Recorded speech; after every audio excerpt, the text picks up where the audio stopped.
Greetings! During this block, week 5 and 6, you have a presentation due. I'm going to give you some tips and tricks on what you should be doing when presenting live in front of people. I know with this class being online, it's going to be a little bit difficult to get the same effect, but we're going to talk a little bit about how to get videos in your document and also how to get audio in your document. I hope this PowerPoint helps. When looking at a color scheme, it's important to make sure that you have contrasting but coordinating colors. It is always best to have dark fonts with light backgrounds or light fonts with dark backgrounds. Don't pick colors that are too close together because it's going to be hard for your viewers to see what you're trying to show them. Okay, here's some font sizes for you. 12-point font is what we see in Word or Pages. That's fine for business documents, but when presenting, I would never go below 36 points. You want to make sure that everything you have on the slide is going to be big enough for your entire audience to see. It's never more irritating than someone saying, hey, look at the slide at this, and you can't even see what they're saying because the font is way too small. Font type. Font types on the left are basic font types, and they're going to be easy for you to read. Font types on the right, they are not in their actual font. You can't tell what they really look like because of the program I'm using, but these are some names that you want to stay away from when giving a lot of information. They would be okay for headings, but not okay for a large text because it's going to be harder for your viewers to read. Here's some tips on readability. Look at your presentation from 6 feet away. If you can see it, then they should be able to see it in a large room. Yellow and black lettering is the easiest to read. Avoid using reds and greens. These are the first two colors that people are colorblind with, and it's hard for them to differentiate them from other colors. Don't use all caps because it is like you're yelling at them. And again, be consistent. Whatever font you use and font size you use, be consistent throughout your whole presentation.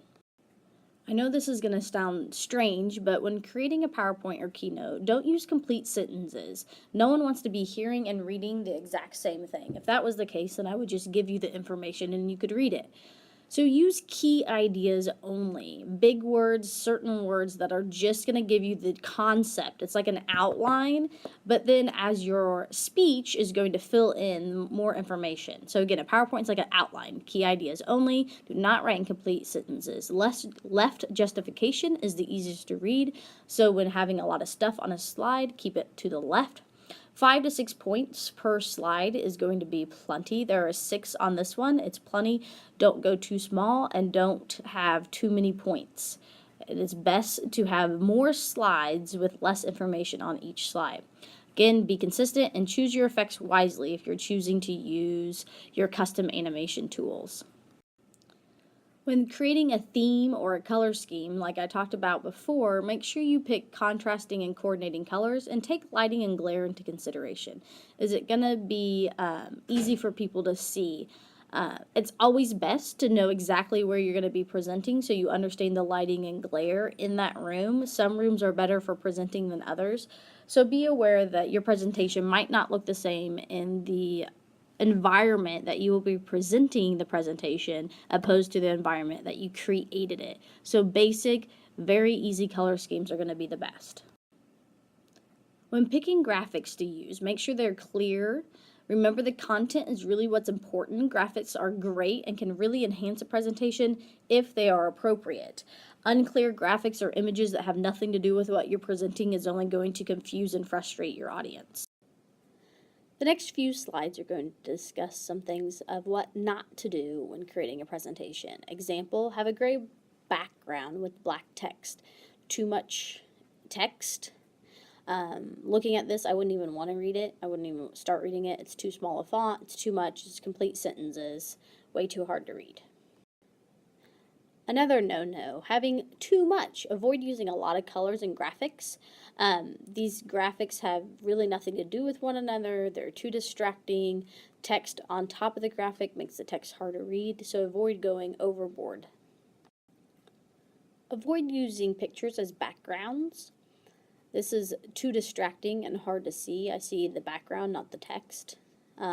Text is hard to read because of the color variation, so avoid using pictures as backgrounds. You also need to watch your animation. I don't have any animation being shown right now, but when you're in PowerPoint or Keynote, you can add in animation to your text effects. Avoid using ones that are too distracting or using too many of them on one slide. Here is an example of a basic PowerPoint design theme title page. Has the title and the subtitle, very basic. Here's an example of just a typical slide in PowerPoint. Okay. So this goes along with the title slide that I just showed you, and this is a quote that's going to talk about distance learning.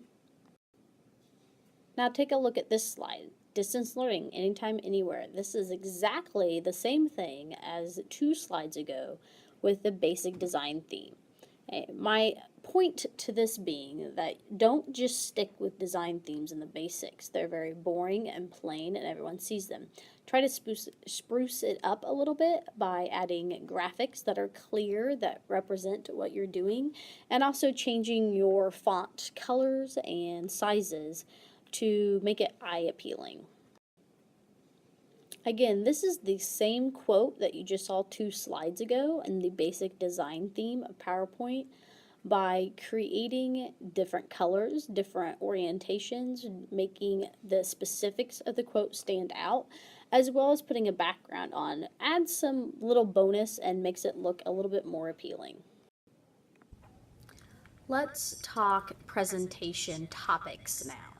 There are 14 I've given you. There are 9 of you in class, so there should be a few left over. I will tell you that Who Moved My Cheese and the Fish Philosophy are specifically designed for the books with those titles. If you do not have those books, I would suggest not doing that presentation. Those books are both very cheap. They're like 70 pages a piece. They're written for a lower education level, but they were actually written by top CEOs of companies.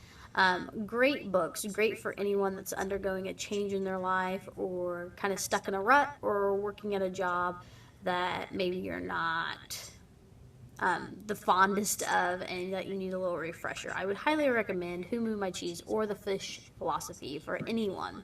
But if you don't have those books and you don't know to buy them, then don't pick those topics. The other topics all can be easily found on the internet with resources. Make sure you cite your sources. Make sure you include a video like this or just your audio in PowerPoint or Keynote, whichever you choose to use. If you have any other questions, please let me know. I'll be happy to help.